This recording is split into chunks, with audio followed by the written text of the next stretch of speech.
Let's talk about getting the lead out of your feet to supersize and grow your business. Sharon Horne-Ellstrom here, also known as Pajama Grandma. This is an expression that comes from the Second World War, World War II, when American soldiers, they wanted to move faster. They'd say, get the lead out of your feet. Imagining that there were, heavy lead weights in your feet. Now, I actually used to walk around with ankle weights. Sometimes I just packed them up as I'm moving. That's what reminded me of it. And that would make my feet actually physically heavier. So I would have to put forth more effort to lift my feet. And that actually felt like lead weights. They weren't lead, of course. They were just little ankle weights on your feet. And so the expression, get the lead out of your feet, it means, to speed up, to move faster, get busier. Let's get the show on the road. Let's get moving. And I've used this expression a lot. I must have grown up with it because one of my sisters was really pokey. I remember my mom called her the pokey little puppy after the book because she was always going to the beat of her own drum. She was always at her own pace, which was slower than the rest of us. And so I think I probably grew up with, come on, hurry up, get the lead out. And I like the expression because I tend to have my own pace, which is a lot faster than a lot of other people's. And it can lead to frustration. If your pace and your expectations are of everybody moving at your own pace or moving at your pace, not at their own pace, you can get frustrated. And it can actually cause problems and strife in your business and in your life. I know my pace and my drum beat at a different pace than my ex-husband's, and we're not in a relationship anymore. I know I've had people that have worked for me in my departments in corporate America or in my businesses throughout the years where my pace and the pace of our organization just didn't fit with their pace, their level of comfort in terms of how fast things moved and how fast we worked. I had an Italian food business for over 3 decades, and in manufacturing, the work is set up in a process that has to flow, and each task, each job, each process depends on the previous step or the previous person's doing their job at a pace. And so you'd have to get the pace set for the entire line, for the entire process. Now, sometimes in manufacturing, there's equipment that sets the pace of how fast people need to work. Other times it's set by the human beings. And in a handmade operation like ours was, the pace was set by the human beings. And it was really interesting that some people have the ability to talk and work with their hands at the same time. Other people totally do not have that skill. And it's an acquired skill. Sometimes you can, well, of course, everything's an acquired skill. You can learn that and get better at it. But there were certain people, it was so funny, we would laugh because we'd be like people would be on the line working and making the products, and somebody would be talking with their hands and not doing their part in the process, and the whole line would shut down and stop. So the way to get around this expression, this getting the lead out, to get moving, to get busy, to move or to work faster or work more quickly, it depends on the situation, like everything else in life, right? It depends on what the task at hand is. I am a person that will tend toward procrastination. If the task or the job or the project is something that I don't feel strongly about, or I don't feel a sense of urgency about, I will find ways to procrastinate or put off or not do something, especially something I don't like to do or that I'm uncomfortable doing. I think that's human nature. Maybe not. Maybe that's just me. But I'll tend to do that.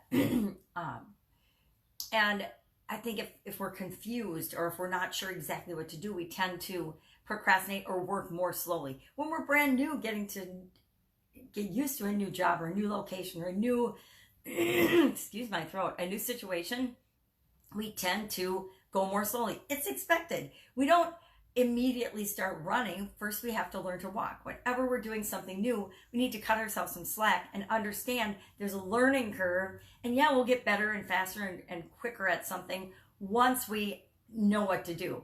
But there's some things that we expect people to do just because they've already got the skill set. How quickly we get from task to task or move from place to place. Sometimes, and it has to be okay for people to work at their own speed, but again, each situation, each culture has a tempo that we work at, and we tend to attract people that work at that same tempo. Now, how do you do this? How do you use this? Get the let out, work more fastly, work more quickly, get busy in your organization to grow and supersize your business. Number one, by setting the example yourself. You set the tone and the pace for your business and your organization. That's what the owner and the leader and the visionary does. Once you set that pace, you give people some range of freedom within that to do their own thing and to be themselves, because we want people to be themselves. You know, I don't expect, and I wouldn't have ever expected, the person in R&D to do something as fast as the person on the production line. R&D is a slower paced, different paced entity and division. R&D is where we experiment and we try different things and we hypothesize and we play with the processes. In manufacturing or in the different departments, the process is already defined, and so the pace is different than in the research and development department. I think that the most important thing to do is for yourself and for other people is to have clear expectations. This is what the expected result is, and this is the timeline, a reasonable timeline in which we expect it to be done. That's why all of my projects and all of my action steps and action items always have an estimated timeline. Okay, I think this particular job is going to take me 10 days, or this project. Now, if we ask about me moving my physical home, don't ask that. That timeline has been infinite. It's coming to an end. I'm moving. Like every day you'll see it's a little different around here because I've got boxes and backgrounds and things that are always changing. But that has been an open timeline. Not a good idea for me. I need to have a closed timeline. And the next thing that you need to do is you need to make sure that you provide the support and the resources that people need to meet the expectations that you've set. And then you do the same thing with yourself, right? We can't hold ourselves accountable to things if we don't be resourceful and get the resources we need, and then hold ourselves accountable and with the expectations and the timelines that we set for ourselves. And when we do that for ourselves, when we set that example for ourselves and hold ourselves accountable, it's easy to hold other people accountable as well, right? I never ask or expect anybody to do anything that I wouldn't do myself. Sometimes we're a lot harder on ourselves than we are on other people. I would never be as hard on other people as I am on myself with respect to expectations. But I am clear about, this is what I expect. This is the timeline we're going to agree. And we agree upon it. I don't just arbitrarily make up a timeline. I worked for a boss who used to do these what ifs scenarios, and he would expect us to stay up all night, all the department heads, to stay at work all night and come up with these answers by 7 a.m. tomorrow morning so he could prepare it to go show it to his boss. And we did a lot of those in the 5 years that I worked for this company, and every single one of us hated that because it was always a last minute. He got an idea and wanted to know all of the what if scenarios around it, but he always needed it by this super tight, unrealistic deadline. Some of us had families and kids, young kids that needed to be attended to, and spouses that worked, and so it was kind of crazy.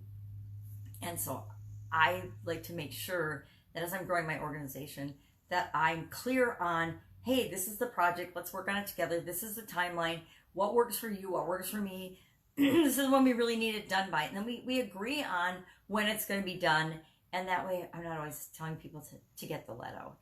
So have you ever told anyone to get the let out, either of their feet or out of their pants, or to get moving, or get your rearing gear is probably the one I've used the most, at least with my kids. But that's it. Have you heard this expression? Have you used this expression or some version of it? If you have, share in the comments below so that I don't feel like I'm alone. If I can help you in any way, shape, or form, let me know. Hit me up in the comments below. Otherwise, of course, I will be with you tomorrow with another interesting idiom. Have an awesome day. Bye.